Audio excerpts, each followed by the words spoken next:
We're just two friends who love the movies, call each other every morning.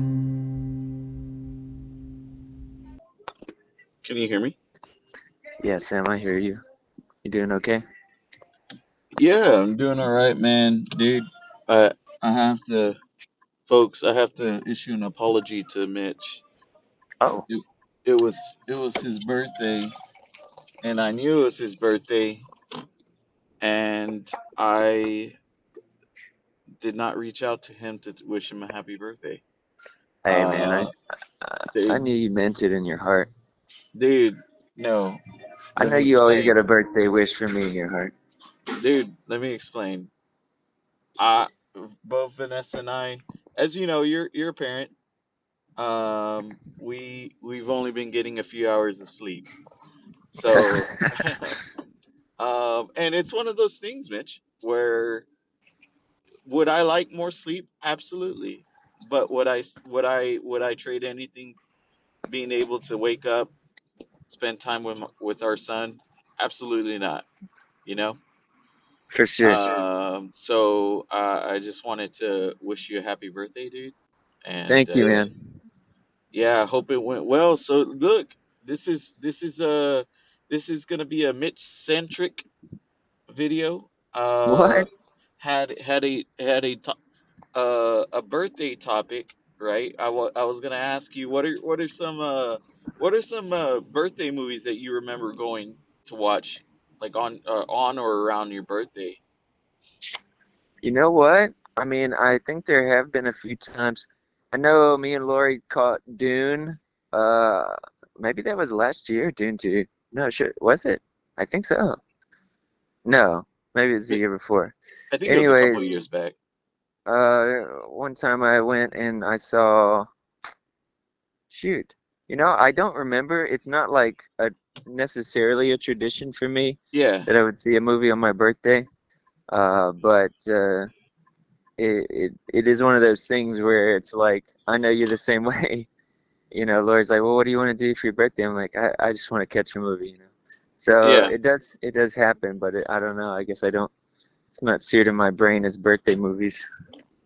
got you. Well, you know, I have for my birthday, I tend to go to the movies, right? That's Yeah, just like just let me go to the movies, I'm good. yeah, yeah. Um, to name a few, I remember going to watch The Amazing Spider-Man 2. Oh, Uh, nice. I remember going to watch Spider-Man 2. I remember going to watch uh, Everything Everywhere All at Once in IMAX. Mm, Uh, that's they cool. had they had re-released it. Guardians of the Galaxy 2, although I have a very it's like a very bittersweet around that. That was around a really bad breakup. Um, Oh, yeah, g- well, it all turned out. yeah, it all turned out. I do remember Guardians of the Galaxy 2 because of that time period. Uh, So, I mean, in this case, last yesterday, um, so I had said, yeah, I think I just want to go catch a movie, and you know, sometimes Lori's come with me. Sometimes it's easier for her to, stay at home, in terms of getting a sitter, etc. yeah. So this time I ventured out on my own, and Okay, nice. I got a dude, I got like a $7 ticket. I didn't even know they sold those anymore. Oh, is it's a I saw your picture. Okay, so I think it's one of those because it's a best picture nominee, right? Okay, okay. Well, yeah, so I actually ended up driving an hour out of town. So I thought it was 40 minutes, which I was like, oh, that's not great, but that's not bad. Yeah. With traffic, it ended up being an hour Oh at that wow. time of day and various things that were happening.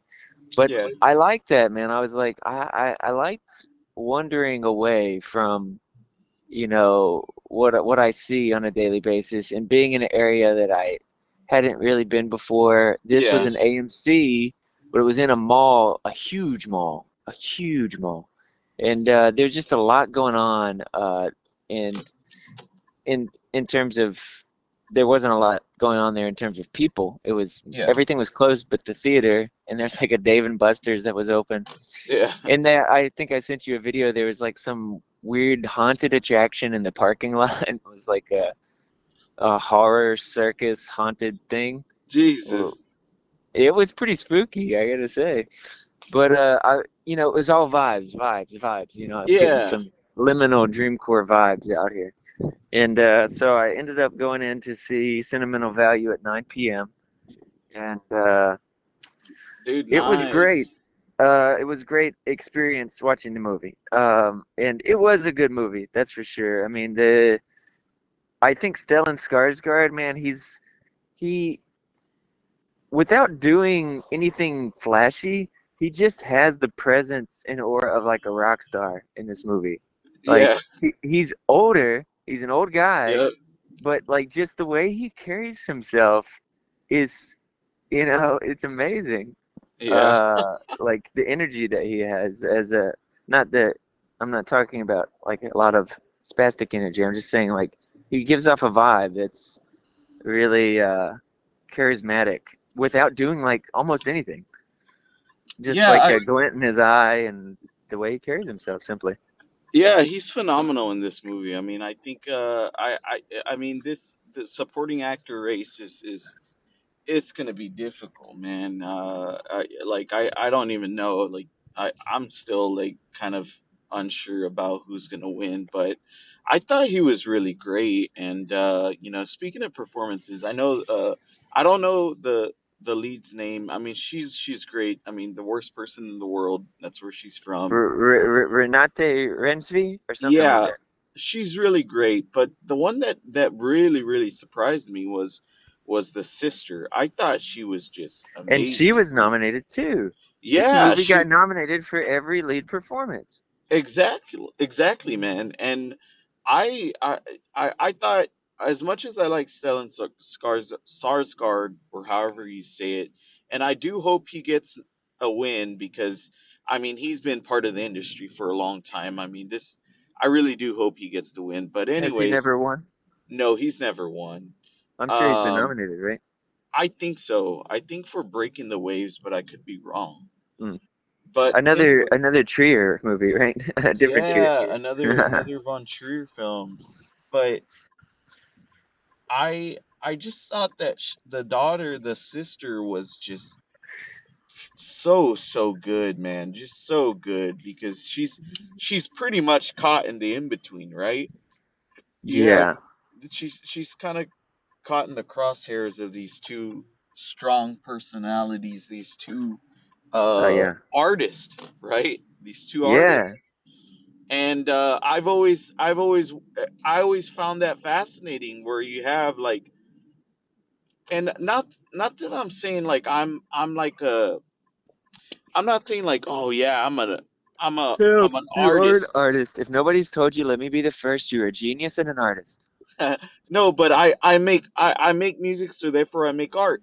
I've always had sympathy for example like Vanessa, right? Where I'm like uh she I mean she likes making crafts and stuff like that, so that is art in itself. But And she makes a she good carrot cake. yeah, and she's really good at baking, right? But she's never really and I'm okay with that. But she understands the artistic process, right? And so I always have a soft spot for people who may not be the most artistic person, right? But are in the orbit of artists. Exactly, and that's why her performance really stood out for me. Hold on one sec. I'm gonna disconnect. 1 second. Sam's just gonna take a second and just connect. Just 1 second. Well, I thought her performance Okay, can you was hear me? good too. Isaac got nominated. I am and I'm not. I know the Academy will sometimes do things like this, but I mean her performance was in service to the movie almost because it's I don't know, dude. She was really good though. I'm surprised they all got I'm surprised Elle got nominated. Um, uh, I would have expected Stellan to get nominated. I would have expected this to maybe get a screenplay nod, not Yeah, a Best Picture nod. yeah. Um, so I'm interested in the movie, and I think it's gonna be one that I think about more and more. But it's certainly a massive step up, just in terms of soulfulness from The Worst Person in the World, which I did not like. Um, and Really? no, yeah, I did not like that movie. Oh, I can't then believe how much good graces that movie got. once I gotta order Vanessa a coffee. Yeah, that's Gotta fine. do. I'm just gonna keep talking. Yeah, Hello. Rinsby, or however you say her name, I find her to No, I'm be okay. Can I do a kind of a small lavender surprising white mocha ice? person to sort of surface as a big Can I name only get one right now. I espresso mean, she's shot in popped that? up a lot since she did The Worst Person in the Actually, World, make and that. It I've comes with read two, that right? she was thinking Okay, about two is fine. quitting acting. And then At the can I time, get Trier had another lavender urged her to white take that role, chocolate mocha ice? and now But with this one, can I she's get it kind of medium? r- really, her star is rising. Let's say that, And and only one nothing shot in speaks that more to one. that than the fact that she's been nominated for That'll Best be it. Actress. Uh, Thank you. and Trier brings back the other lead from The Worst Person in the World in a minor role here. And it's just the way that they structure it. I don't know. It's so. I guess I'm a little surprised it's nominated for Best Screenplay too, because it's somewhat meandering is not the right word, but it it's kind of like episodic uh, uh, in its construction. The things drift in and drift out. Things that you think could support a whole movie drift in and drift out in scenes. And you don't, it masquerades as resolve in the end, but it isn't obvious how things are being resolved. To spoil, she agrees to take part in the movie he'd written for her after reading it. No, I get that he was like reaching out to his daughter because he recognizes some of himself in her, and he recognizes some of his mother in her, and this is the only way. Kind of, the more I talk about it, the more I kind of like what they did. He realizes kind of the only way he knows how to uh, reach out to her to get to her is to build this whole movie around her, and it makes his decision to cast someone else in the role all the more interesting. I mean, was he really gonna go through that? And the fact that it's not working. Like the movie doesn't work unless it's her, because the whole reason, and maybe he doesn't even know this, the whole reason he's written it is to not just connect with her, but to almost like rescue her. I don't know. It's a movie to watch. Yeah, it's interesting when you were saying that it just didn't work without her, right? And part of me thought that maybe, sorry, and I was listening to what you were saying. Part of me thought maybe he was playing a little bit of chess, right? Maybe he kind of and a little manipulation. I don't know, where he thought if he brings on this girl, maybe it'll make the daughter want to make it. I don't know. I felt like there was like he had ulterior motives, right? Like he was really hoping his daughter would step up, right? Hmm. And I liked how you say it. You stated that the film felt episodic, right? It Yeah. did feel like it was kind of not that it was all over the place, but it wasn't structured in a typical film, right? And I thought the first scene of the movie, right, where it's from the perspective of the house, right? Oh yeah, that was I cool. thought that was masterful. I thought that was the best scene in the entire film. The whole setup, the whole prologue, if you want to call it that, was Yeah, just that seems. Yeah, I could see you liking that. Seems like amazing. something that you might have written. Well, I will say, I mean, the way that they integrate, because they take some big swings that I think do work in terms of trying to integrate this sort of uh this generational devil in your bloodstream kind of situation with previous members of the family that Yeah, had lived in the house, and then trying to square that with the present. But the way that they go back into the, I mean, there's some color change, which is typical, and but a yeah, lot of times you before you know it, you're like in the past, and you're like, wait, what? But I think it has some poetic resonance the way they edit it and handle it. yeah. So for me overall, I thought this was a very good film. I didn't think it was as good, and this is where we differ. I didn't think it was as good as The Worst Person in the World, but I did think this was a very good film. I love the fact that it was about artists and art and how making art itself can bring people together, right? Or Um, break them apart. or break them apart. Yeah, in many ways, this is a breakup movie, but also kind of like a get back together movie. Kind of not there's no not romance, but Yeah, it's a yeah, I love see what you mean. story, right? It's a love And story. what you're saying, something that I loved that he did a few times in the movie was he's trying to like get his family involved in the movie and involved thereby with him. He and like he's like, "Eh, could you just read it?" He wants them to. For some reason, that kind of struck me, like because I think a lot of times, like I feel like I'm just all over the place and ambling. But I've got this thing that I made, okay? And if you could just read this or listen to this, Yeah, do you feel? I surely you feel that with your music. Like, if, yeah, I just yeah. listen to this. Like, just listen to this song, and it's gonna like, may, It explain it. it's a I have that way. I have that for my music in that it's hard for me sometimes to kind of communicate how I feel towards people I love. So I do it in song. Hmm. And I mean, this recently happened with my mom, where I told my mom to listen to this song because there was a lot of things in it about our our past, our my growing up, my childhood, and I couldn't really express that to her just by conversation. Yeah, So I told her, look, just listen to the song. I'm gonna send it to you, and that opened up conversation, right?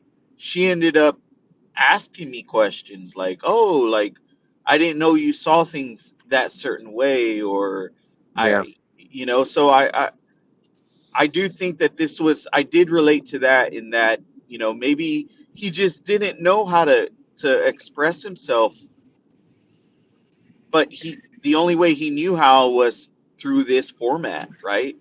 it's so Um, sad and so like relatable because the only time he can talk to his daughters basically is through a screenplay or through making a movie with them or when he's drunk. I mean, it's just like it was painful in some ways to watch, but he makes the movie and it's great to have I mean, all the performances really are good, and that's kind of what when you're watching this movie, you're just like, doggone, like they're going for something here.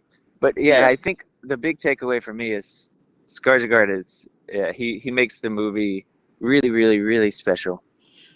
So I've noticed that you haven't talked about Elle Fanning. Okay, um, so I thank you. I actually have never been a very big fan of her acting. I've okay. never hated it. I've never disliked it.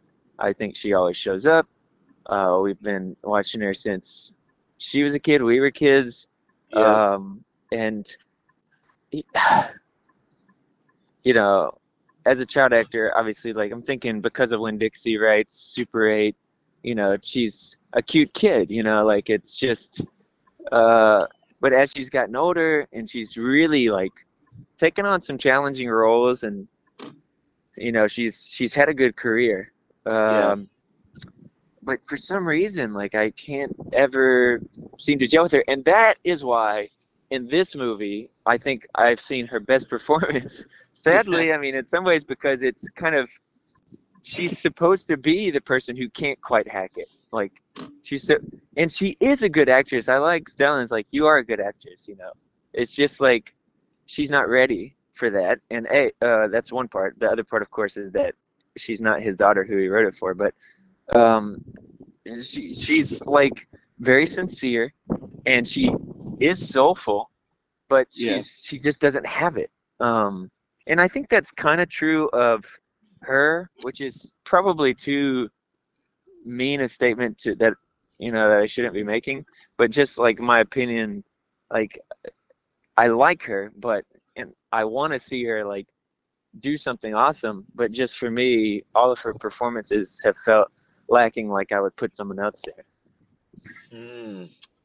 Yeah, I mean, I thought she had a really good year in 2025. She had Sentimental Value, and she also had Predator Badlands, which I thought she was very good in. Yeah, I've never been the biggest fan, and I think the movie that kind of like turned me away from her eventually was Neon uh Demon. yeah, exactly. But I will say this year 2025 it has changed my opinion of her Well, because good. it has shown me that she's able to do this very, this dramatic work, right? Um and from a well-known director, and she's also able to make high quality blockbuster films, right? Yeah. With Predator Badlands. So she's a movie star after all.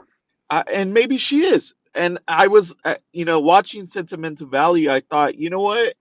She's very much like her character in the movie, right? Yep, yep. It was a good cast, a good bit of casting right there. I Not gonna I get thought, a best casting award, but dude. Look, how how I can it? know. Is it not? I don't think it's nominated. You got all four of your leads are nominated for their performances, but they're like, nah, not best casting. It's so Wait, funny. is it It's not gonna be an nominated? interesting. Maybe it is. I'll have to look again. Oh wow, I didn't even realize if it's nominated or not. I I mean, it has to be, right? It's just it would be it's humorous if it's not, which I think it's not. And that category is going to continue to develop. But I do want to talk about Best Actress for a second. Best Actress category, Okay. because Sam, I watched Hamnet. You watched Hamnet. I watched Whoa. Hamnet. Yes. Okay, look, 1 second. We Oh, you have got to. to get your coffee. No, no, no, no, no. I have to deliver this to Vanessa. Oh, I have do to you need to deliver. go? We can talk tomorrow. We can No, no, no, no. Kahuna it up tomorrow. No, no, no. I want to talk about this because I've been waiting for you to watch it, dude.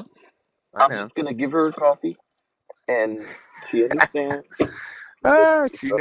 understandable. She's Uh, in the orbit of artists. she understands the process, right?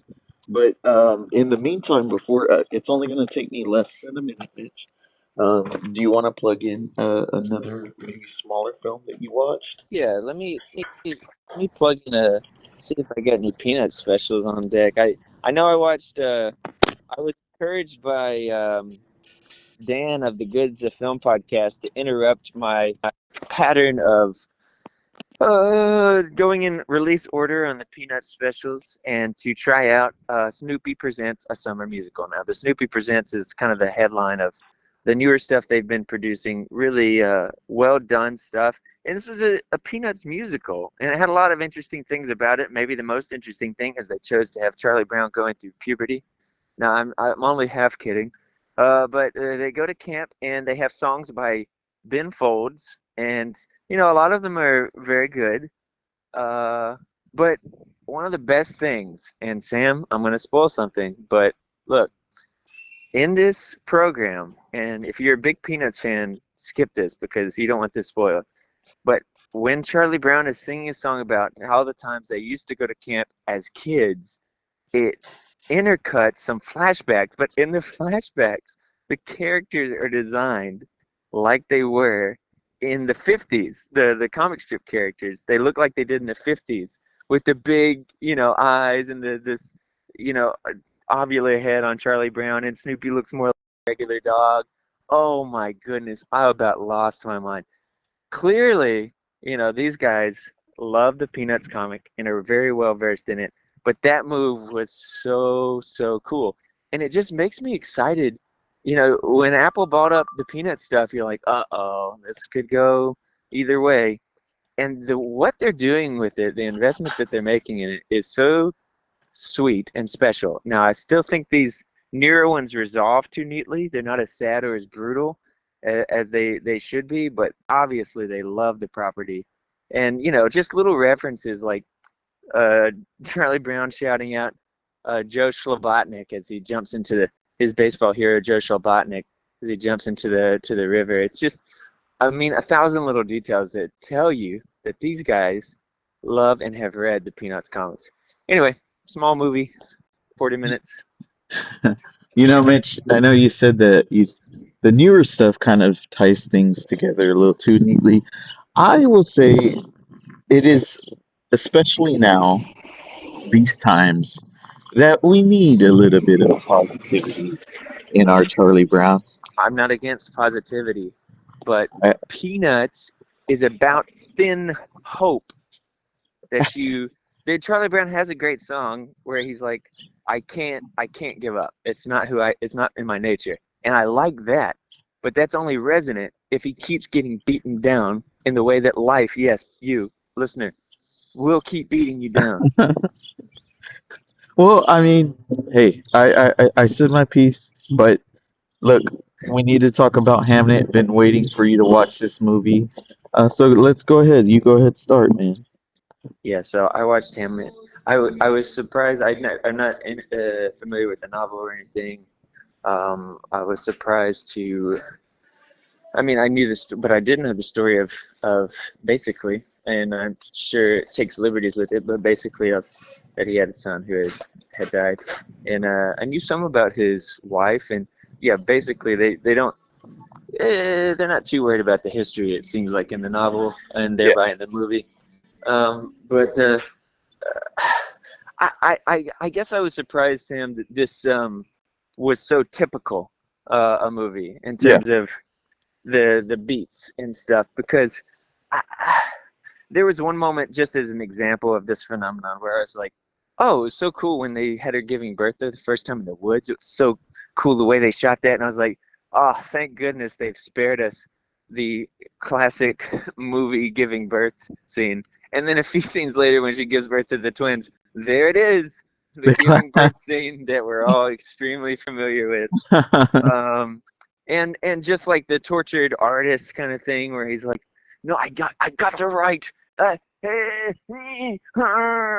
he has a hernia, and she like shakes him and stuff. I'm like, "Oh, where have I seen this before?" Like every movie. Um, I I think where the movie kind of earned back my good graces was the finale. oh yeah. Um, I thought that was kind of cool, even though I'm still not sure like if it works. Like, so everybody's question, or Lori said the quiet part out loud. She's like, okay, so he's named the play after his son, but what in the world does Hamlet have to do with their situation? And yeah, I was like, yeah, let's see if they can, make that work. And they kind of do. They kind of do. Like, even though, like, I just was like, I'm not going to overthink it, because the way they played this last scene worked on me. Yeah. Well, I mean, the final scene is going to be a knockout for a lot of people, right? And some people it's going to just fly right by them, right? Um, for me, that final scene did work. And I I haven't rewatched it since I first watched it, and I will stand by. I think it's a very good movie overall. Yeah, Do I think it's a great film? I don't think it's a great film. yeah, But that's where but I'm at. for example, my friend John, right? Yeah, I mentioned him many times. he's watched this movie like 5 times, right? Hmm. And this was his number one movie of 2025. Oh wow. He absolutely loved it, right? And it ties in kind of to what we were talking about with sentimental value, in that here's this guy, Shakespeare, or Shakes is Shakespeare, Shakespeare, Shakespeare. Shakespeare. Yeah, Anyways, some writer from the 15th yeah, some 16th writer. I century. don't know. I don't know. Anyways, here's this guy who is obvious that he's mourning his son. He just doesn't really know how to express it, and he retreats into his mind, and he begins writing. And once again, like we stated with sentimental value, he uses art as an expression to show how he's feeling, right? And that's what made the final scene very powerful to me, because up until that point, Jessie Buckley's character was just kind of like, she felt like she was the only one, Yeah. mourning their son. But that very final scene, right, where she's finally understanding, right? Because when she gets there, she's like, "What are you doing? What are you doing?" She's not really understanding, right? Oh my gosh, dude. When she reached out her hand involuntarily to the actor portraying Hamlet, that really like gripped me. Yes. It got me good. And Yes. then I mean it was just a great cinematic moment, I gotta say. And Yes, then man. he says the last line of Hamlet, the the rest is silence. Which was just so resonant as she was considering, I guess, the soul of her son, and but dude, who the heck is Noah Jupe's uh agent? How in the world does he get to play Hamlet in this movie? And Okay. Let and the same year he plays Jesus. What's I'm gonna going on? look. I'm gonna tell you, dude. You know the little boy who plays Hamnet? That's his little broski, right? That's his little dude. I have to say So you think that his little. little brother got him the role? I don't know. It could have been. It could have been the other way around. But dude, Yeah, that's a nice move, but they really don't look alike. To you know, they they don't. But I mean, that little kid, dude. he's good. Yeah. I was kind of rooting for him to get nomination because he was just so damn good. Like, Yeah, no, wow. I'm glad he didn't, but he was good. And yeah, to the point, Buckley was very good. I will say I walked away so the I guess in you're more kind of familiar with the conversation. I've just kind of been taking your talking point as I talk about it to say that Jesse Buckley is the only kind of no contest category winner. But after I watched the movie, I'm like, is she? I mean, is she the shoe-in? She's Um, won everything, and she recently won at the SAG Awards, which, Now, is there precedent for somebody winning all the preliminaries and losing out well, at the big show? here's the Absolutely. thing, here's the thing with that. From my understanding, how it works is, so the actors, right, which is the Actors Awards, they're the ones who pick out the nominations, right? They're the Right. ones who decide on who gets nominated.